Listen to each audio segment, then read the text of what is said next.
friends, welcome to Beautifully Bookish Bethany, where I have new videos every week about books and the geeky mom lifestyle. In today's video, I'm going to be talking a little bit about my rating system.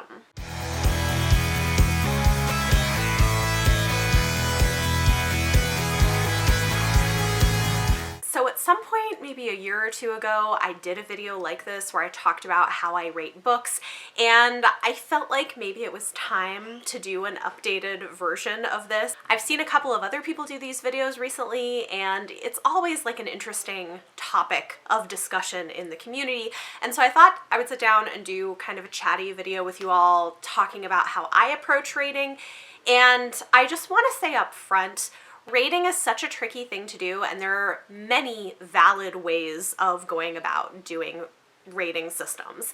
Some people have very complex, in-depth rating systems where they judge on multiple things and then average the scores. Some people, it's totally just based on their enjoyment personally of a book. I tend to approach my rating system with a combination of objective and subjective elements, and so some of it is going to be my personal experience, how much I actually enjoyed the process of reading a book, and some of it is going to be more about how well did I think the book was written, what did I think about things like pacing or character development, or how it used or subverted genre tropes, etc. So let's talk a little bit about this. I do use a star rating system, which we will get to, talking about how I use the star rating system, which is different from how some other people, even friends of mine, use the star rating system. However, before we get to that, I want to talk about some foundational things about how I approach reviewing and rating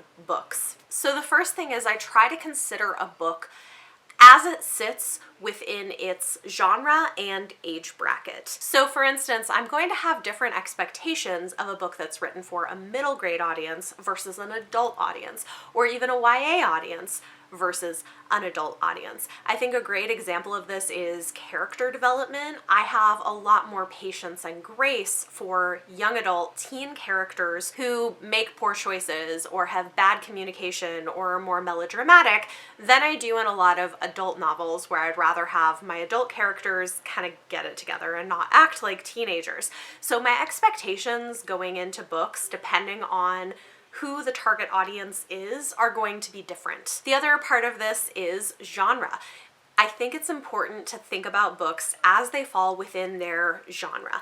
A romance novel shouldn't be judged in comparison to, say, a literary fiction novel because they are two different genres. Their aims are different, their goals are different, their genre conventions are different, and it just isn't fair to compare them. So I might give 5 stars to a romance and 4 stars to a literary fiction, and you might say, well, how is that possible if the quality of the writing here seems to be so much better?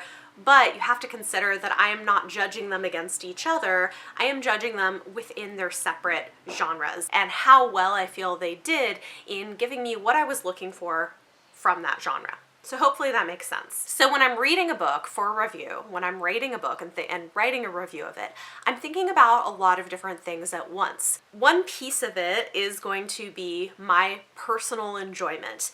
How much did I enjoy the experience of reading it? Was it fun for me? Was it interesting for me? Did it keep my attention? There is that element of my personal experience. However, because I know that my taste in books is not the same as someone else's taste in books, and what I find interesting or find boring is maybe going to be very different from what somebody else finds interesting or boring, that is not the only thing I'm paying attention to.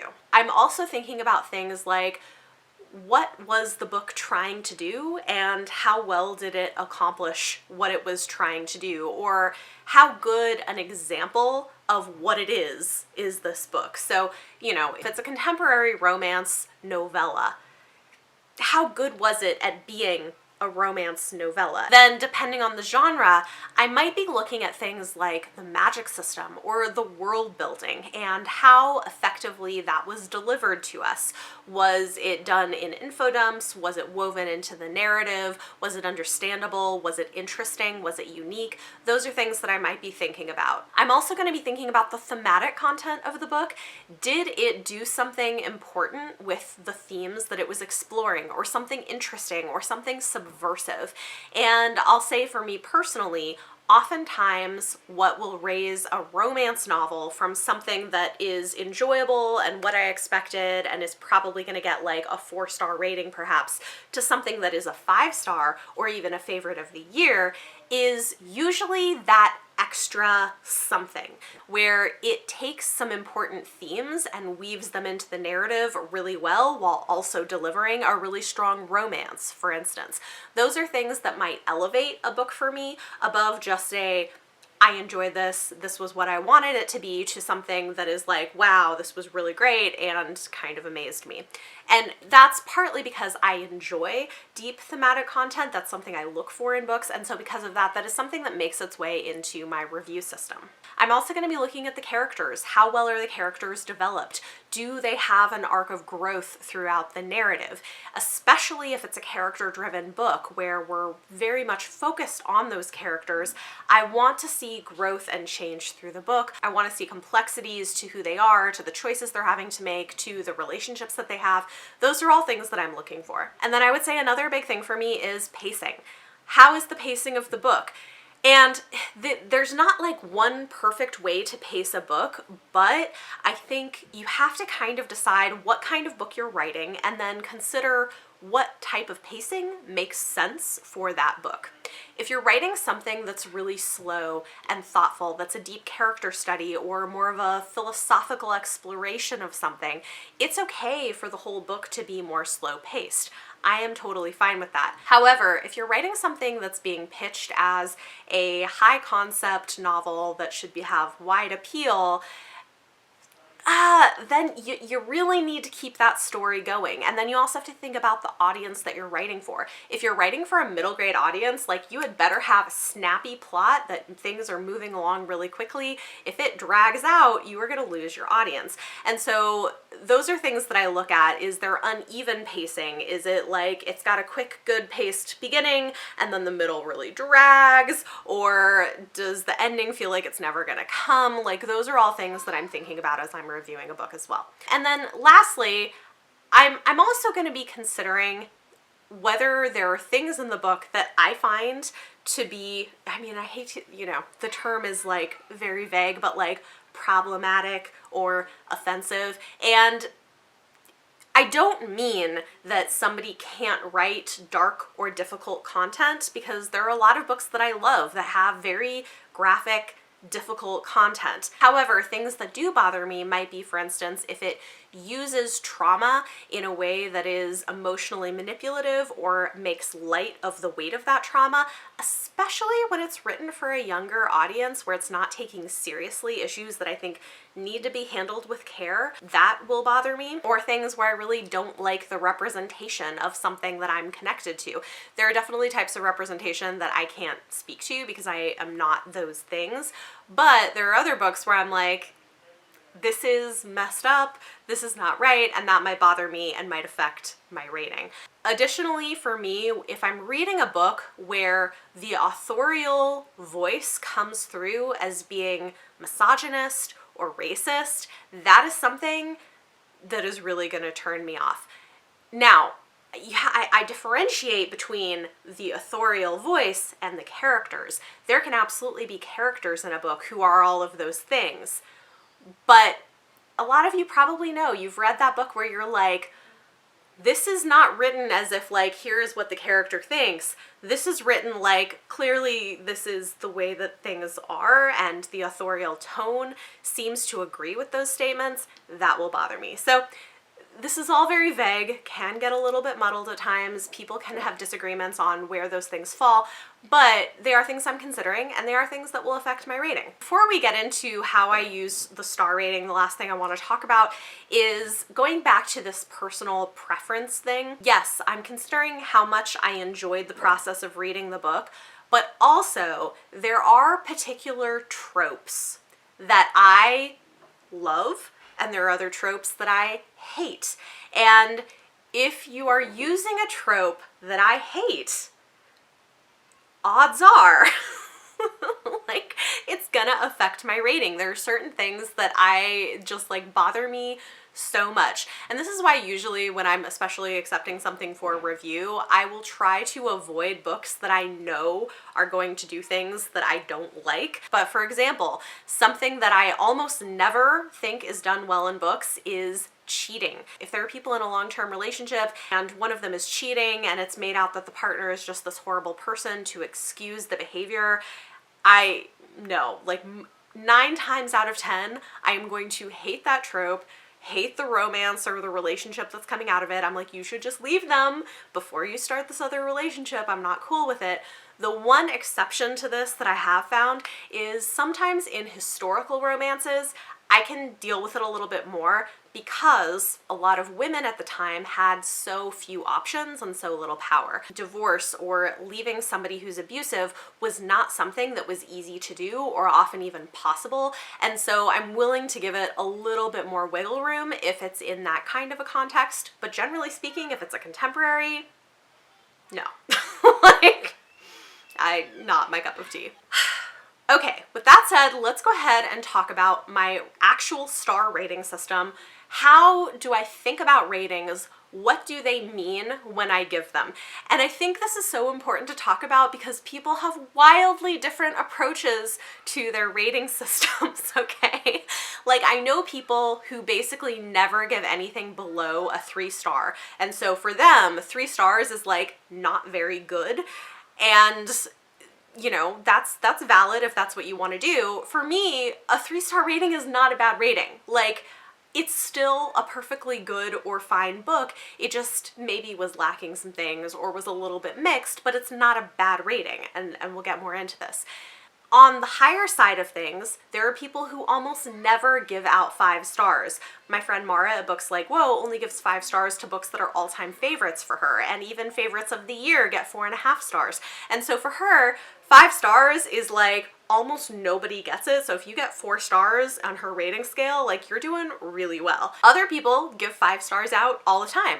So I think it's important to kind of know from reviewers, how are they thinking about their star ratings when you see it? What does it actually mean? So here is what my star ratings mean to give you kind of an idea of it. So one thing to know is I do half stars, and then I actually do a 6-star rating for books that are favorites of the year or favorites of all time. So books that I feel like go beyond just a 5-star for me and are favorites for the year, those ones are gonna get that 6-star rating for me. But in between, what do all of these stars mean? Okay, so first up, 1 stars. I very rarely give out 1 stars. I have to really hate a book or it has to have done something that really, really pissed me off to get a 1-star rating. So far in 2020, I've read more than 300 books, and I want to say I've given out like 3 1-star ratings, like straight 1-star. I have a few more that have gotten 1.5 stars where I'm like, this wasn't the worst possible thing, but it still really wasn't good, but it has some like very slight redeeming qualities enough that I'm giving it 1.5. So like, I'll give a few of those, but basically like 1 and 1.5 star ratings for me is like really bad. Like, it has to be really bad for it to be 1 or 1.5 stars. And so this is kind of the segment of like, I hated this thing. I did not like anything about it. It was terrible. A 2-star rating is like, it was pretty bad. I can maybe see why some people liked it, but it was pretty bad. Like, that's kind of my thinking on a 2-star. Now, a 2.5 star is like,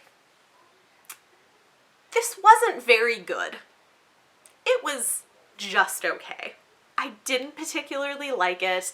There are some redeeming qualities to it. It wasn't terrible, and I can see why some people might like it, but it was really just okay, and I didn't like it enough to give it 3 stars. So that's kind of where I'm at in the 1 to 2 star categories. And I think what's funny is there have been a couple of books that people might think that I really, really hated because there were things that bugged me so much about them that I made video reviews talking about all the things that really bothered me. and then are surprised to find out that, oh, I actually gave it 2 stars or 2.5 stars, where I'm like, look, I didn't hate it. It wasn't the worst thing I've read, but it had some stuff that I really didn't like.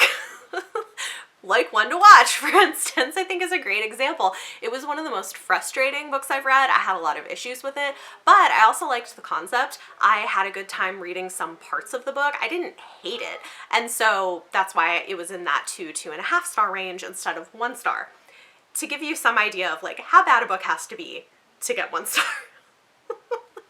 That's pretty bad. Okay.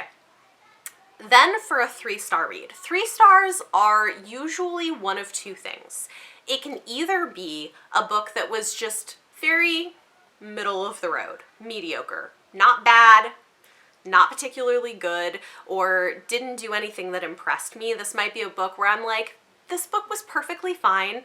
There wasn't anything really wrong with it, but there was also nothing really special about it. I had like a reasonably decent time reading it. The themes were kind of lacking, but there's not a lot that I would say is bad about it. That could be one version of a 3-star book. Another version of a 3-star book, though, is a book that does some things amazing and other things terribly. Okay, so sometimes I'll read a book where I'm like, wow, there were parts of this that I was so into, and then it did this 1 or 2 things that I was like, I really, really hated that thing, and so I will kind of average those scores together and get a 3-star rating. So those are the 2 different kinds of 3-star books that I might read. So then 3.5 stars is something that is a little special about it. Like, it doesn't quite make it to the 4 stars, which is, I really liked it a lot, but it wasn't 3 stars. Like, it was a little above average. It was a little more than mediocre. There was something that I really enjoyed about my experience of reading it, maybe, or it did something really interesting and unusual in a particular aspect. That kind of book is going to get 3.5 stars for me. I don't feel like I can quite give it 4 stars, but it's a little bit elevated from that middle of the road average. Then we get a 4-star book. A 4-star book is like a really good book. It's a really solid book. 4 stars is, I really liked this book a lot. It did a lot right. I had a good time reading it. It did a good job for what it is, and I would definitely recommend it. Now, this is where things might get a little interesting. You should know that I have some favorite genres. I just do. And I have genres that I do tend to rate higher than others because I enjoy reading those genres more. So oftentimes, genres that are not my favorite genres, you'll end up getting really good books that I give 4 stars to because, like, it's a really good example of what it is. Maybe I just didn't love the experience of reading it enough to give it 5 stars, but that could just be a personal preference. I think a great example of this would be things like YA romance, YA contemporaries, historical fiction.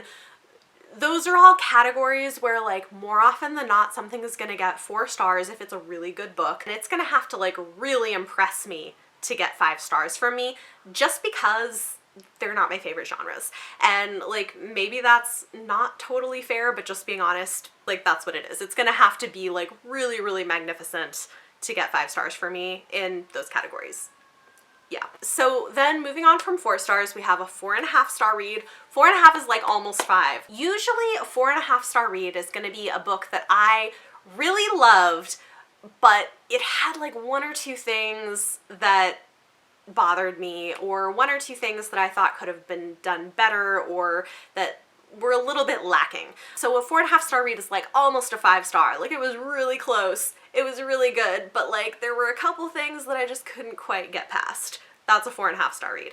And then a 5 star read. I loved it. And I do kind of go by the Goodreads star ratings. If you hover over the Goodreads star ratings, it tells you 1 star, I hated it, 2 stars, it was okay, 3 stars, I liked it, 4 stars, I loved it, 5 stars. It was amazing. And I kind of do that to a certain extent. A 5-star book is something that I really, really loved it. It was a great book. It was really solid. Usually I either didn't have any major issues with it, or I enjoyed the experience of reading it so much that it made up for any of those issues because it was just a lot of fun. And so 5 stars is really, really good. Then of course, lastly, I do have my 6-star reads, and a 6 star is what I give to a favorite of the year or favorite of all time. Often this is a book that just wows me with what it is, where I had a great time reading it. It had interesting themes. It elevated itself for the genre and type of book that it was above other similar books, or it was something that I just was obsessed with while I was reading it and absolutely loved it, or a book that I want to revisit, a book that I'm like, I really want to go and read this thing again. And sometimes there are books that when I first read them, I give them 5 stars, but I'm like sitting on it because I'm like, this could be a favorite. I'm gonna wait and see how I feel in a week or two. And then, you know, sometimes I'm like, no, this is still sticking with me. I'm still thinking about this. I want to reread it.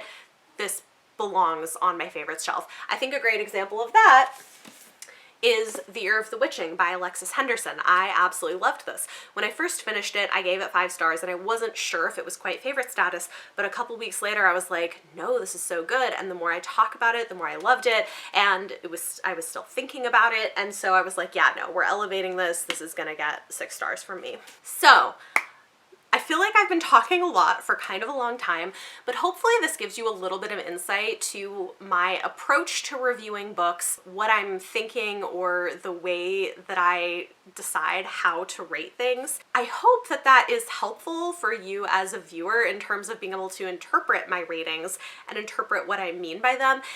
You know, and particularly I think it can be useful to know my feelings on genres. One other thing I will say about this is I know not many mid to large channels review books by indie authors, and I do review some books by them. And I will have a little bit more grace, not significantly, and probably less than I did when I first started my channel, but I have a little bit more grace for independently or self-published authors. You know, like I'm not going to judge them if their copy edits aren't perfect, or if, you know, there's like one little thing that I'm like, oh, okay, like that could have been adjusted. However, I'm still pretty much going to hold them to similar standards. If there's any level of difference in ratings, is I might sometimes bump something by like a 1/2 star from what I might have expected from a traditionally published book, just knowing what's going in with indie published, but I still hold them to pretty high standards, and I'm not willing to just give out 4 and 5 stars to books that I don't think deserve it. Especially because I think there are indie authors out there who are doing amazing, and they're getting editors at every level of the process and are putting out incredible work. And I just feel like it's important to be able to differentiate between how people are doing, and hopefully I hope that the constructive criticism that I put into some of my reviews is helpful for authors as they're growing in their craft. That is my hope. But that is another thing that I wanted to address, because I know that can get a little bit complicated. There are people who just won't accept indie books for review at all, and there are other people who will review them, but you're never gonna see them getting lower than 4 or 5 stars, no matter what. And that is not how I approach it.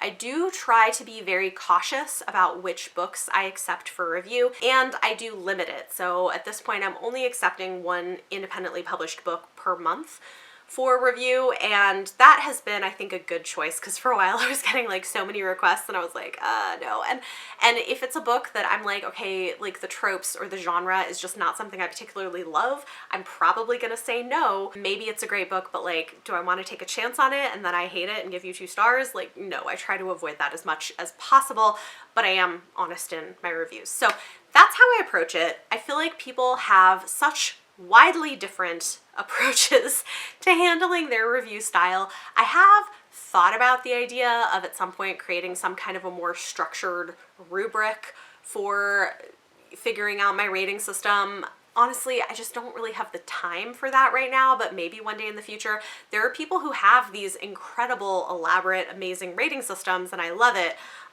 but at least for now, that's just not going to work for me. So is it perfect? No, probably not. Do I make mistakes? Yes, I probably do sometimes, but in general, I'm pretty happy with my rating scale. I will say, I think the longer I've been doing this and the more that I've read, the harder I am to impress. And I think that's just because I've read so much now.